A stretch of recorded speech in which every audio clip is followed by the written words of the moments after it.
नमस्कार दोस्तों, मैं निकिता प्रयास क्लासेस चैनल में आपका स्वागत करती हूँ। कैसे हो आप सब? आई होप कि सभी कोई कुशल मंगल होंगे।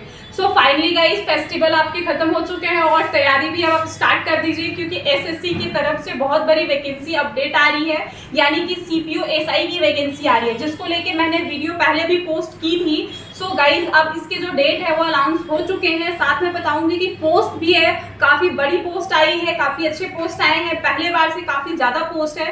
तो इस वीडियो में मैं सारी जानकारी दूंगी। तो अगर आप हमारे चैनल पे न्यू है तो सब्सक्राइब जरूर कर दें, क्योंकि अगर आप सब्सक्राइब करते हैं तो आपको जो भी अपकमिंग वैकेंसी है, चाहे वो सेंट्रल हो या स्टेट हो, आपको यहाँ पे अपडेट मिलती रहेगी। और गाइज, आपका एक सपोर्ट मुझे काफी मोटिवेट करता है, जिससे मुझे वीडियो बनाने में काफी सपोर्ट मिलती है। सो गाइज, कीप सपोर्ट आप ऐसे ही बनाए रखें जिस तरह से आप बनाए हैं, ताकि मैं आप लोगों के लिए एक नई वीडियो हमेशा कुछ नए अपडेट लाती रहूं। तो चलते हैं सीधे पोस्ट पे।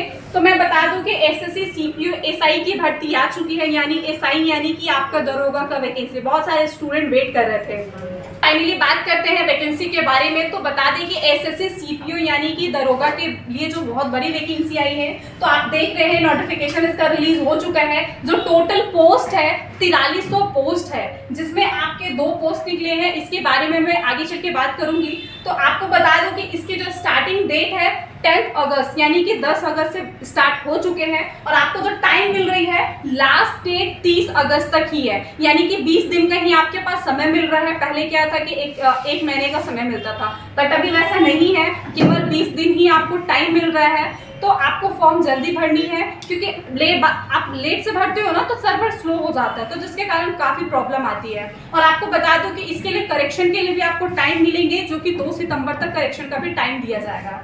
ठीक है, आगे मैं बात करूंगी इसके फीस के लिए। तो अगर आप जनरल कैटेगरीज में हैं, जनरल में आते हो, तो 100 रुपीज आपको फी चार्ज लग रही है। और अगर आप एससी है, एसटी है या फीमेल है, तो यहाँ आपको कोई चार्ज नहीं लग रहा है। तो ये जो पोस्ट है एक्चुअली मेल फीमेल दोनों के लिए है, काफी अच्छी पोस्ट है।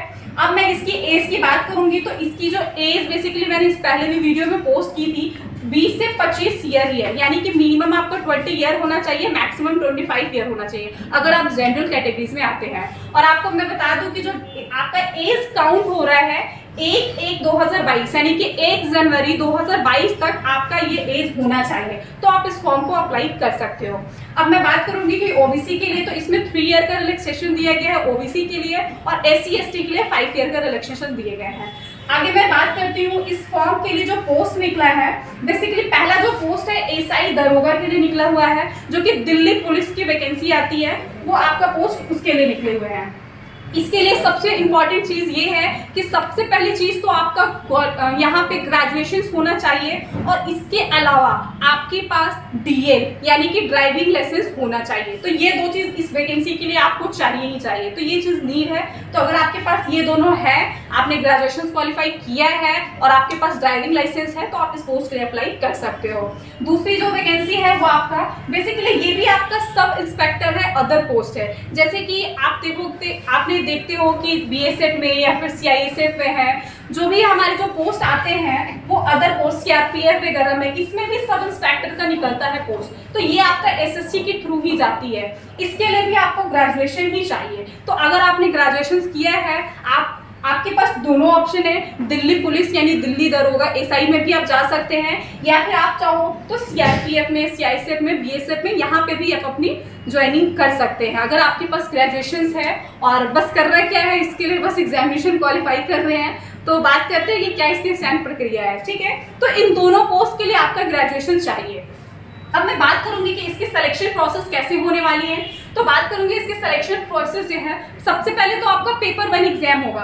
जब आप पेपर 1 एग्जाम क्वालिफाई करते हैं, तब जाके आपको सेकंड पेपर के लिए, फिजिकल के लिए बुलाया जाता है। ठीक है, सबसे पहले आपका पेपर 1 होगा, पेपर 1 क्वालिफाई करेंगे, फिजिकल के लिए आपको जाना होगा, और फिर अगर आप पेपर 2 के लिए आपको बुलाया जाता है, देन फिर आपका मेडिकल होती है। तो आपका जो इसके लिए जो आपका सिलेबस होने वाला है, बेसिकली रीजनिंग से 50 क्वेश्चंस आते हैं।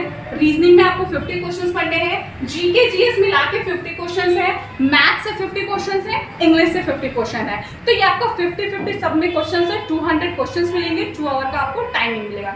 जब आप इसे क्वालिफाई करते हो तब आपको फिजिकल के लिए बुलाया जाएगा, और जब फिजिकल क्वालिफाई करेंगे तब आपको पेपर 2 के लिए बुलाया जाएगा। पेपर 2 जो एग्जाम है ये काफी इम्पॉर्टेंट है क्योंकि जिन स्टूडेंट का इंग्लिश स्ट्रॉन्ग है तो उनके लिए ये मौका बहुत अच्छा है एसआई का पोस्ट में इसमें जाने के लिए, क्योंकि जो पेपर 2 एग्जाम होगा बेसिकली इंग्लिश लैंग्वेज का ये होगा, सिर्फ केवल इंग्लिश लैंग्वेज ही सेकंड पेपर में पढ़ना है, 200 मार्क्स का रहेगा। ठीक है, तो आपको ये करना है, 2 आवर का इसमें भी आपको टाइम अभी भी मिलेगी। इसके क्वालिफाई करने के बाद आपको मेडिकल के लिए बुलाया जाता है। तो ये रहा इसकी डिटेल्स, फुल डिटेल्स आपको ये मिल रहा। अब मैं आपको बताऊंगी कि इसकी जो कट ऑफ जाने वाली है बेसिकली वो कट ऑफ कैसे होने वाली है। ये जो मैं कट ऑफ बता रही हूँ ये फाइनल कट ऑफ नहीं बता रही हूँ, बेसिकली ये जो पेपर 1 के कट ऑफ गए थे, जो लास्ट ईयर जो गए थे उसके रिलेटेड मैं ये आपको बता रही हूँ कि ये कट ऑफ क्या जाने वाले हैं। तो जैसे कि आपने देखा होगा, मैं बता रही हूँ बेसिकली पेपर 1 के कट ऑफ बता रही हूँ, यानी कि फर्स्ट एग्जाम हुई है, और जो फाइनल ये कट ऑफ नहीं है तो इस कट ऑफ के बेस में आप समझ सकते हो कि आपकी कट ऑफ क्या जाने वाली है। तो अगर मैं बात करूंगी मेरे कैंडिडेट की, अगर आप जनरल में आते हैं तो लास्ट ईयर यहाँ पे आप देख पा रहे हो कि 114 था आपका लास्ट ईयर में, 0.67 यानी कि 115 के करिए आप समझ लीजिए। और वही अगर मैं फीमेल की बात करूँ तो वो जनरल फीमेल के लिए 118 गया है, यानी कि आप देख पा रहे हैं यहाँ पे कि फीमेल का जो है वो काफी ज्यादा है। वो इसलिए ज्यादा है, कट ऑफ ज्यादा गया है क्योंकि वैकेंसी जो थी वो आपका काफी कम वैकेंसी थी फीमेल को लेकर। ठीक है, फीमेल के लिए काफी कम वैकेंसी थी तो वहां पे आपका कट ऑफ ज्यादा गया है। अगर आप ईडब्ल्यूएस में आते हैं तो 76.40 गए थे, और वहीं अगर फीमेल की मैं बात करूं तो 87। यहाँ पे आप देख पा रहे हैं कि फीमेल का जो रेशियो है, जो कट ऑफ का रेशियो है वो काफी ज्यादा है। अगर आप ओबीसी में आते हैं तो आपका 107 आया था, यानी कुल मिला के 108 है, 0.93 है। और अगर फीमेल की बात करूंगी तो 113 है। SC/ST के लिए 84.31 है और फीमेल का 90 है।